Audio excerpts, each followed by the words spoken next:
Hi guys, it's Vikas here. Welcome to my YouTube channel. Hope you're doing well. Today I'll tell you how to register as a pharmacist in New Zealand. So if you're a registered pharmacist in the UK, Ireland, Canada or USA and you want to move to New Zealand and work as a pharmacist over there, so you need to apply through recognized equivalent qualification route. And if you're not from one of those countries, then you have to apply to non-equivalent, non-recognized equivalent qualification route. Previously, I had made videos regarding pharmacist registration process in the UK, Ireland, and Malta. If you're interested, so you can look one of those videos. So yeah, so let's get started. Today I'll focus on non-recognized equivalent qualification route. If you're not from uh, if you're not from the UK, Ireland, Canada, USA, then you have to apply to this route. So basically, there are four steps of this route. So before you apply, so you make sure you have done 4 years bachelor's or 5 years bachelor degree from your home country, and you're registered as a pharmacist in your home country, and you have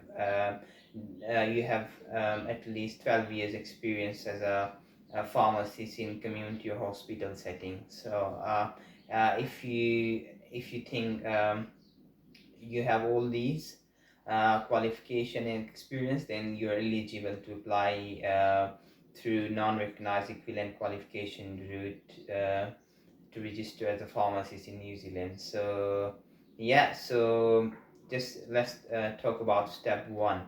So for step one, you have to make an initial application. So the application fees is 690 New Zealand dollars.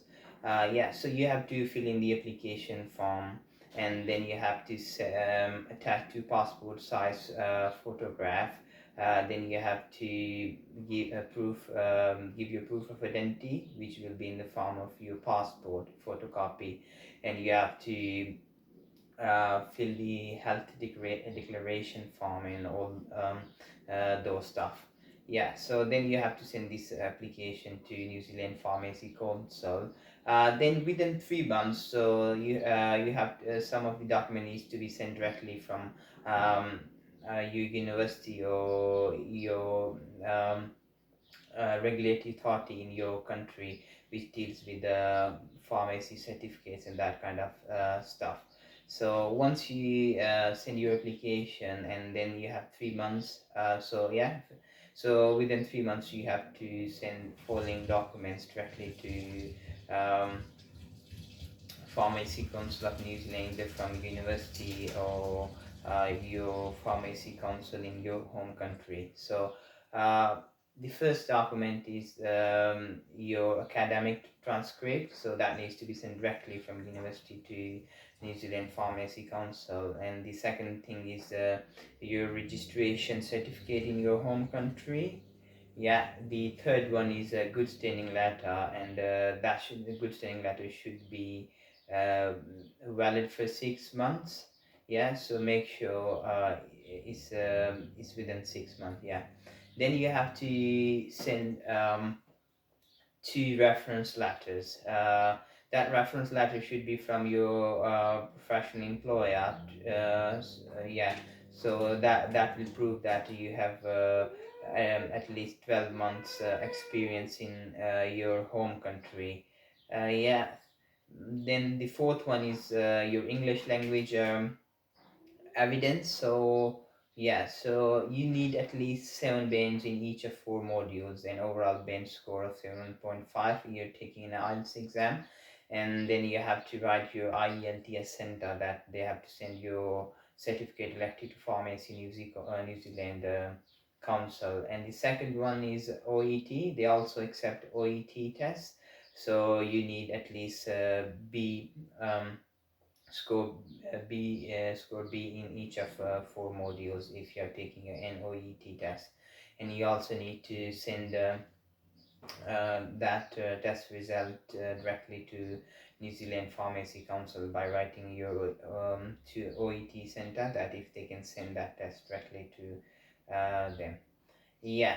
So let's move to step 2. If your application is successful, then you have to take um, an CAPS test. Yeah. So the CAPS test stands for Knowledge Assessment in Pharmaceutical Sciences, and it's basically a pharmaceutical sciences test, and it's a computer based. So there will be two papers, and and you have to score at least 50% in both of them to pass that test. Yeah. So that test will um, assess your skills in pharmaceutical chemistry, pharmacology, physiology, and pharmaceutical and therapeutics. Yeah. So that test is normally you have to apply to Australian Pharmacy Council.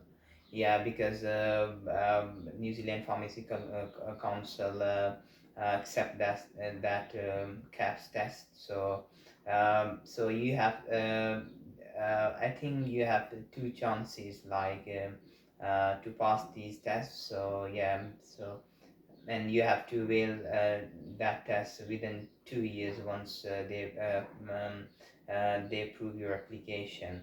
The fees for that CAPS test is 2,110 Australian dollars.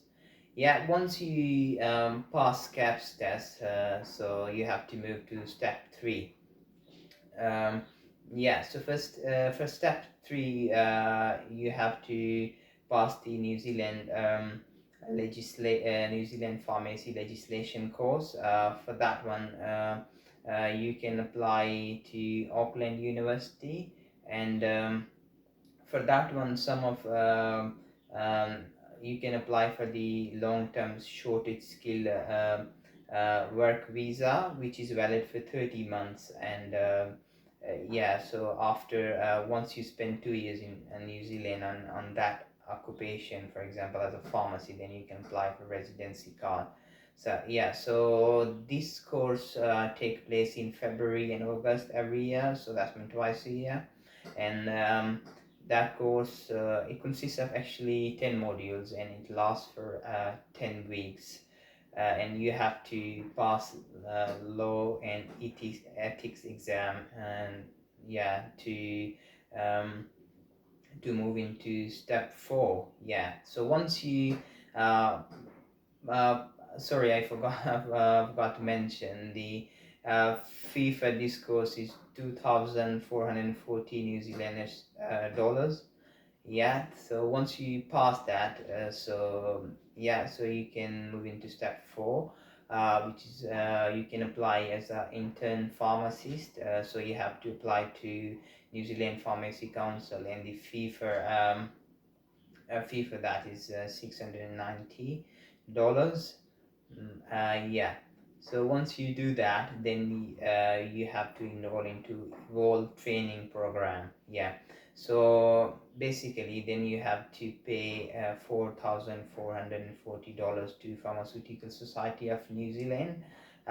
This Evolve training program starts 1st of February every year and lasts for minimum of 37 weeks. Yeah. Once you complete Evolve training program, then you need to do final assessment that will assess objective structured it is basically objective structured clinical examination to assess to apply your pharmacy knowledge. Yeah, yeah, that's the final assessment, and once you pass that, then you can obviously register as a pharmacist in New Zealand. And yeah, so the good thing is that because you can apply for long-term shortage skill work visa, and after that you can apply for residency permit in 2 years. The total cost for this whole registration process is around 10,290. Yeah, I think it's worth it if you invest that kind of money, and then you can obviously um, that you can earn that amount of money within, I would say, 6 months. Yeah. So yeah, guys. So that's the whole process, and please uh, also check my other videos regarding registration process in the UK, Malta, and Ireland. In this way, you can compare which country suits you the best. Yeah. So hopefully, guys, you like this video, and best of luck with your registration process. And don't forget to like and subscribe my YouTube channel for more videos. Stay safe. See you soon.